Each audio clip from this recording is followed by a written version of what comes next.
음성 쓰기 시대에 발음이 중요한 이유에 대해서 이야기해 보려고 합니다. 그러니까 소리로 글을 쓴다라는 건 참 흥미로운 것 같습니다. 지금 내가 말을 하면서 글을 쓰고 있는데 이 기능은 상당히 유용한 기능이고 이 기능을 활용하면 외국어 공부하는 데도 상당히 도움이 많이 됩니다.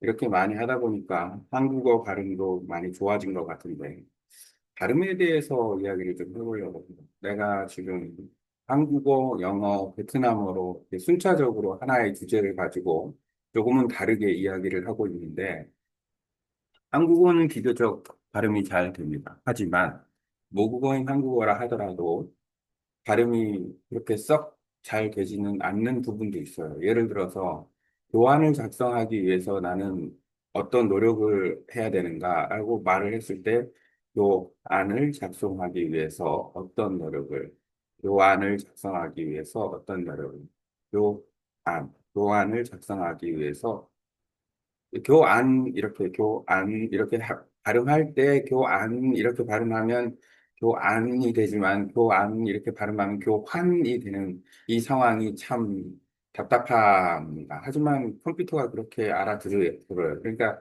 컴퓨터는 지금 이응 발음과 히읗 발음에 대해서 좀 명확하게 구분을 하지 않는다라는 생각이 들어요. 내가 야 교환 작성했니? 이렇게 얘기하면 분명히 교안이라고 했지 교환이라고 한 건 아니거든요. 근데 컴퓨터는 교환으로 인지를 해요. 그런 현상이 있다. 내가 발음을 잘못한 건가? 조금은 잘못했을 수도 있다. 하지만 컴퓨터가 분명히 못 알아듣는 부분도 있다라고 생각이 듭니다. 어쨌든 한국어는 내 모국어이기 때문에 예, 한국어는 내 모국어이기 때문에 큰 문제가 되지는 않는 것 같고, 근데 중요한 건 이제 영어와 베트남어인데, 영어는 여전히 이제 발음상 이야기를 할 때 좀 문제가 되는 부분이 있어요. 확실하게 안 되는 발음이 있는 거는 확실해요. 예를 들어서, 어떤 발음이 안 되냐. 지금은 한국어를 하니까 그냥 예문을 하진 않겠습니다.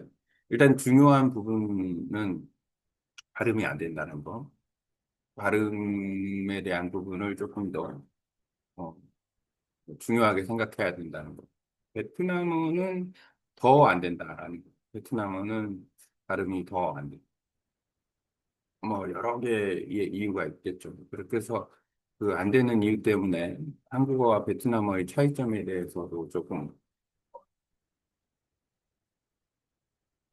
한국어와 베트남어의 차이점에 대해서도 분석을 해서 7가지 정도로 발견을 해서 지금 리뷰를 했는데 오늘, 오늘은 일단 중요한 것은 뭐 발음이 어떻게 되느냐라는 것. 특히 이 음성 쓰기 시대의 발음.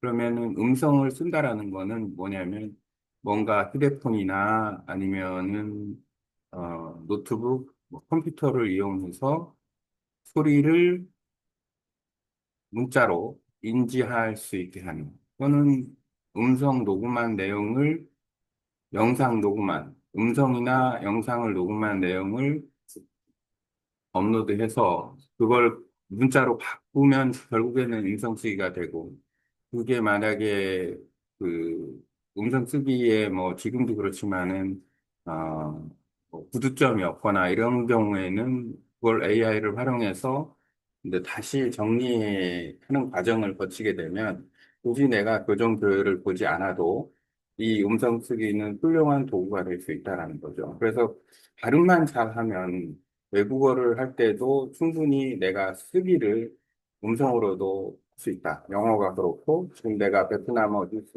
리뷰를 할 때도 마찬가지로 발음에서 문제가 되고 있긴 하지만 음성 쓰기가 가능은 하다라는 거예요. 예, 자, 그러면 이제 본격적으로 컴퓨터는 어떻게 발음을 인식할까라는 부분에 대해서 이야기를 하면,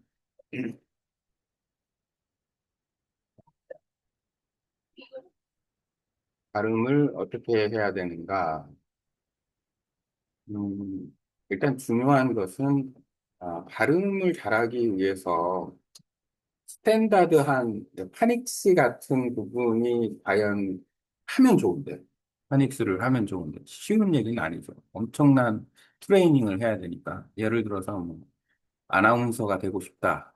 또는 성우가 되고 싶다. 그러면은 특히 외국어를 사용해서 그렇다면은 파닉스를 해야 될 것 같아요.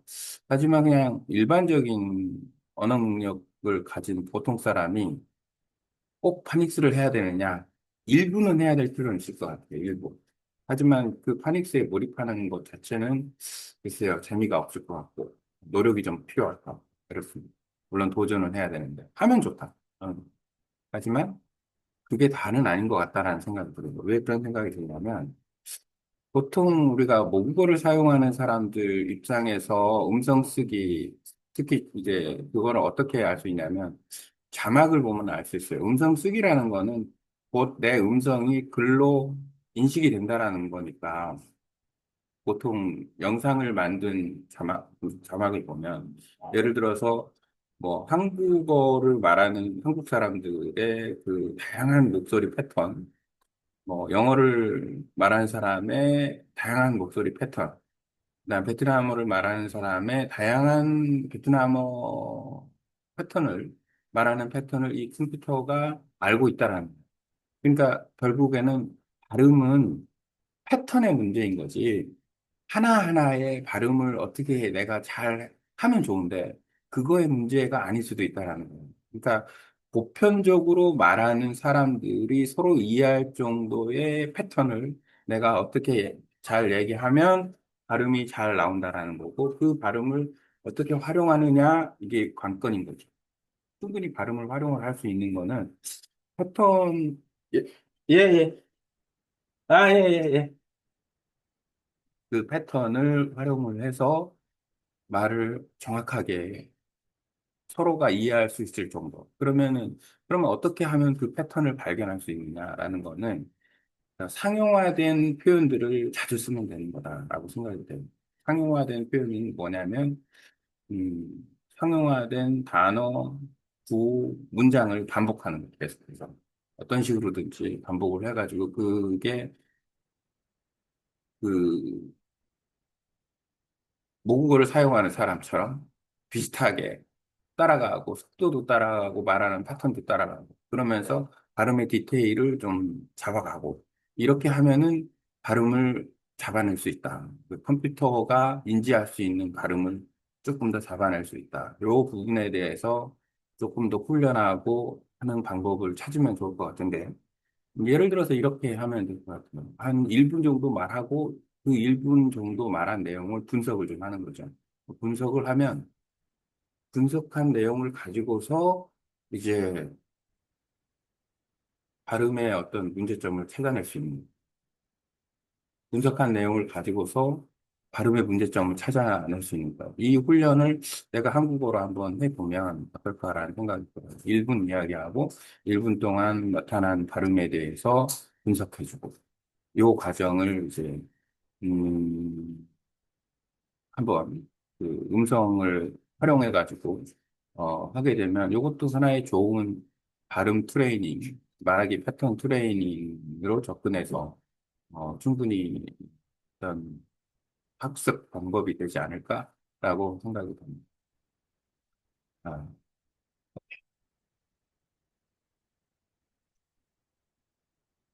저는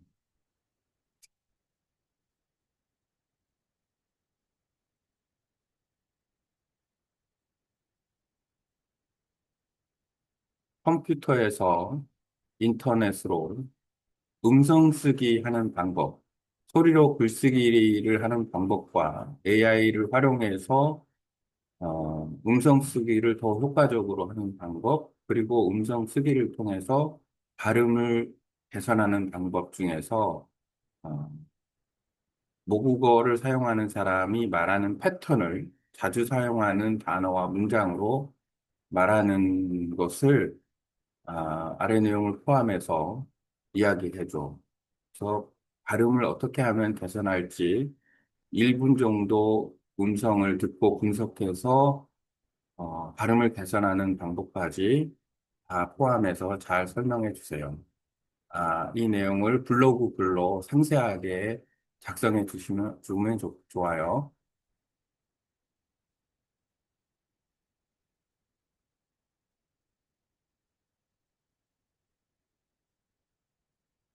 주문이 많네. 일단은, 음,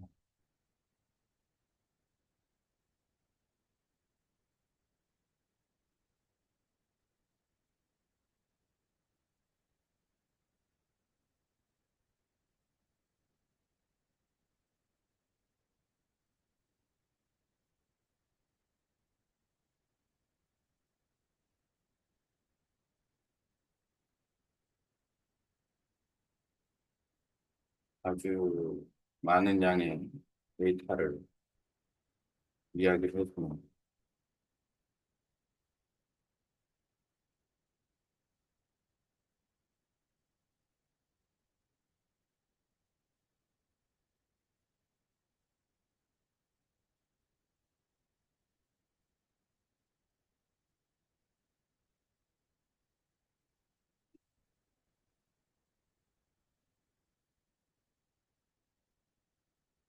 내용을 한번 빠르게 리뷰를 해보겠습니다. 다음은 사용자의 요청을 바탕으로 블로그를 형식 작성한 콘텐츠입니다. 이제는 음성수기 시대에 왜 발음이 중요한가, 그리고 AI를 활용한 발음 개선 방법입니다.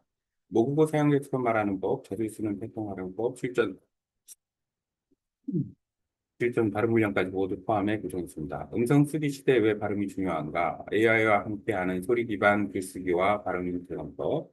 음성 쓰기라는 것인가? 음성 쓰기란 말을 글로 바꾸는 기술입니다. 스마트폰, 노트북, 태블릿 등 기기 내 목소리를 입력하면 그 소리를 문자로 인식하여 문장을 완성해 줍니다. 대표 중에 스마트폰 음성 입력기 안녕하세요라고 말하면 안녕하세요가 자동 입력돼요. AI 기반 음성 텍스트 변환 프로그램, 오토 AI, 피스퍼 구글도 음성 입력 등. 이 기술은 단순한 편리함을 넘어 외국어 학습, 발음 교정, 말하기 훈련에 큰 도움을 줍니다. 왜 발음이 핵심인가? 음성지기는 정확도는 발음에 따라 크게 달라집니다. 아무리 말을 또렷하게 한다고 해도 컴퓨터가 인식하지 못하면 잘못된 문장이 됩니다. 예를 들어 교환을 말했는데 교환을 인식되려면 나는 교환을 작성했어요. 나는 교환을 작성했어요. 발음이 약간의 차이가 의미까지 바꿔버립니다. AI는 아직까지 발음에 매우 민감합니다. 특히 비슷한 자음의 에서는 더더욱 그렇습니다. 따라서 정확한 발음은 AI와의 상호작용, 외국어 실력 향상, 자신감 있는 말하기를 위한 핵심 요소입니다. 발음을 잘하기 위한 핵심 전략, 패턴 반복 피드백, 패턴 중심 학습, 원어민은 하나하나의 단어 발음보다 패턴으로 말합니다. AI도 결국 자주 듣는 말의 패턴을 기준으로 음성을 지상합니다. 영어. Can I get a coffee? 요한 작성했어요. 호칭한. 이런 말들은 원어민이 자주 쓰는 말입니다. 이 패턴들을 반복해서 말하면 AI가 더 잘 인식하고 자연스러운 발음을 따라잡을 수 있습니다. 반복 훈련. 자주 쓰는 표현 10개를 정해서 반복적으로 말하기. 말한 내용을 AI로 받아쓰기, 틀린 부분 확인하기, 다시 말하기. AI 피드백 활용법, 음성 입력, 텍스트 변환, AI에게 문법 및 발음 피드백 요청. 사용자가 말함. I wanna go to school. AI 교정. Did you mean go to school? Your pronunciation might be unclear. 실전 발음 분석 훈련에서 1분 훈련법, 스텝 1분간 말하기, 자신 있는 주제로, 예, 오늘은 음성쓰기에 대해서 얘기해 보겠습니다. 텍스트 자동 전환 음성 인식기 사용, 스마트폰 음성 입력, AI 음성 인식 프로그램, 오타 오인식 분석, 어떤 단어가 잘못 인식되는가, 이유는 자음봉, 박의 속도 등등 원인을 발견한다. 발음 개선 전략 수립, 문제가 반복되는 단어를 찾아 연습하고 이서 단어 발음 비교한다. 교환식, 다시 1분 말하기 비교. 처음보다는 개선되는지 체크하고 매일 반복하면 발음 개선 효과가 있다. 모국어 화자처럼 말하려면 자주 쓰는 표현을 활용한 말하기 훈련을 하는데 언어는 결국 익숙한 표현이 반복입니다. 한국어 화자라면 그런데요. 그래서 같은 연결어를 많이 사용하듯 영어 actually I think you know what? 베트남은 tắt là gì? tôi nghĩ rằng 음성 구조와 언어 억양 패턴 따라하기. 한국 뜻을 올리는 의문 억양이라든지 단어별 상태 강조라든지 통계명확히 구분한다는 차이점이 있다. AI 음성 쓰기를 외국어 학습에 접목하는 방법, 기능 활용법 예시 중심으로 해서 음성, 음량, 음당 말하기, 불로 변환, 오늘 아시었대 말하기, 피드백 AI 검토, 발음 수정 대안, 일사를 스쿠, correct 스쿠, 반복 문제는 단어 집중 훈련, 교환 실형 연습 반복, 단어 다국어 전환, 같은 내용을 다양한 언어로 말하기, 한국어, 영어, 베트남어, 주제는 같으나 내용은 다르다. 다를 수밖에 없는 게 같은 단어, 어휘를 사용할 수 없다. 물론 발음은 기술이 아닌 패턴과 훈련의 문제. 음성 쓰기 시대 발음은 단순한 발음이 아닙니다. 소리를 글로 바꾸는 능력, AI와 정확히 소통하는 능력, 외국어로 자신 있게 말하는 힘, 이 모든 것의 실과점은 바로 발음입니다. 정확한 발음을 원한다면 패턴을 익히고 반복하고 AI 피드백을 활용하여 루틴을 만들어 보세요. 이제는 말하는 것만으로 글을 쓰고 학습하고 성장할 수 있는 시대입니다. 실천 실습 루틴 하루 5분. 오늘의 주제 1분 말하기 자기소개하기. 아시죠? 음성 텍스트나 AI 도구 사용, 발음 모두 체크, 피드백 받기, 틀린 부분 다시 말하기, 녹음 비교, 매일 기록하고 개선하기. 빠르게 이야기를 했습니다. 이 내용이 자막으로 어디에 잘 뜨는지 궁금하면 나중에 한번 들어봐야 되겠습니다. 물론 당연히 베트남어 단어를 체크하기 위해서 들어보긴 하지만